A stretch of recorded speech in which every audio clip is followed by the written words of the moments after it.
Howdy YouTube. This is a new video. Probably not one most people were thinking I would release, but this backhoe is related to both the Evora and the Esprit, the Lotuses. I've got an ambitious schedule this year of things I want to get achieved, namely building permanent timber framed carports, 3-bay carports over on the hillside over there, and I'm going to have to remove a ton of earth to do so. And my little Mahindra is not going to get that done. Plus the Evora, which is kept inside that carport, I want to get rid of that carport. So clean this area up, move a lot of earth, dig out some stumps, a bunch of stumps, regrade this whole area down here so it gives me more space down there. And then down at the halfway point in my driveway,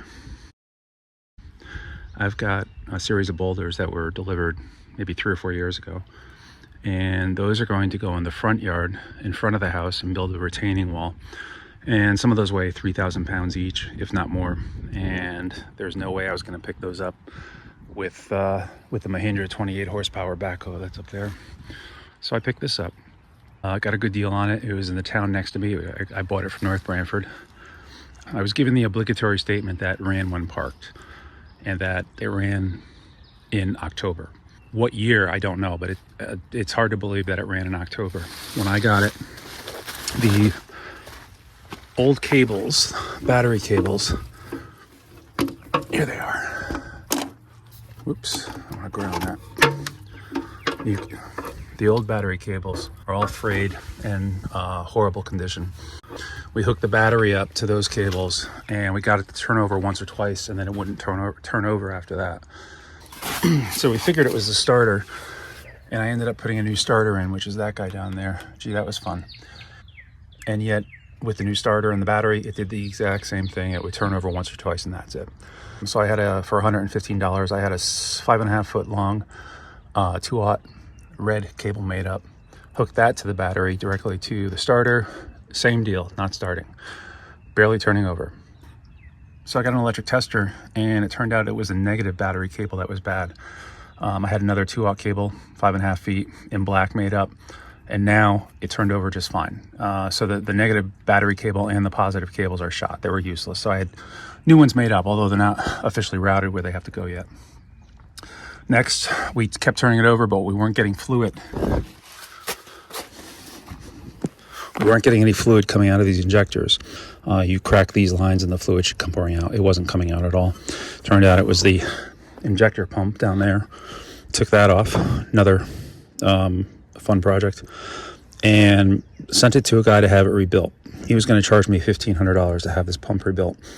And even he said he wouldn't pay it if it were me, because you can get these rebuilt already online for $800. And that's what I did, is I bought a refurb unit that was rebuilt online, and it works well. As soon as we hook this up, plenty of fuel out of the injectors, and it starts up fine. So it runs beautifully. That is absolutely true, that the backhoe runs really well. I can't complain about that.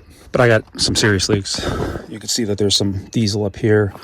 The antifreeze is running out of the radiator. I have to keep filling it, so I've got to take the shroud off and figure out where the leak is and fix that.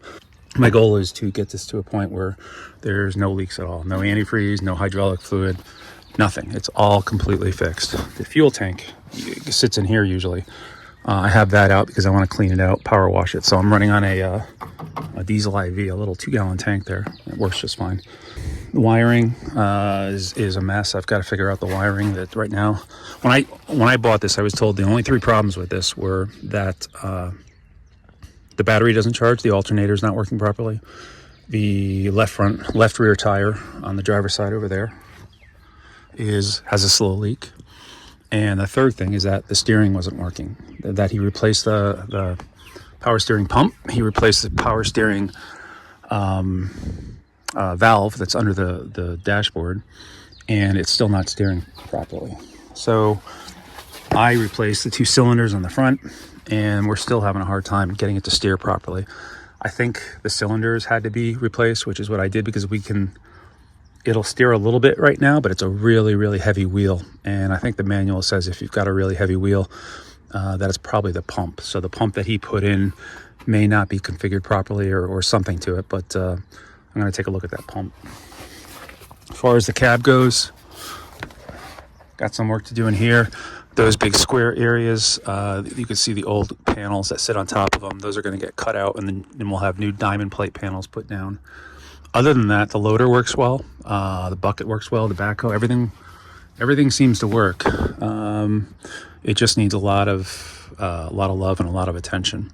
So I'm going to be spending some weekend time rebuilding this thing. First, getting it to stop leaking. Second, figure out the steering, because I live on a hill and I really need to be able to steer very well. So, and right now it's really difficult to steer it. So yeah, I got my hands full. Plenty of projects coming up, and I hope to have an update on the Lotuses at some point soon. Thanks.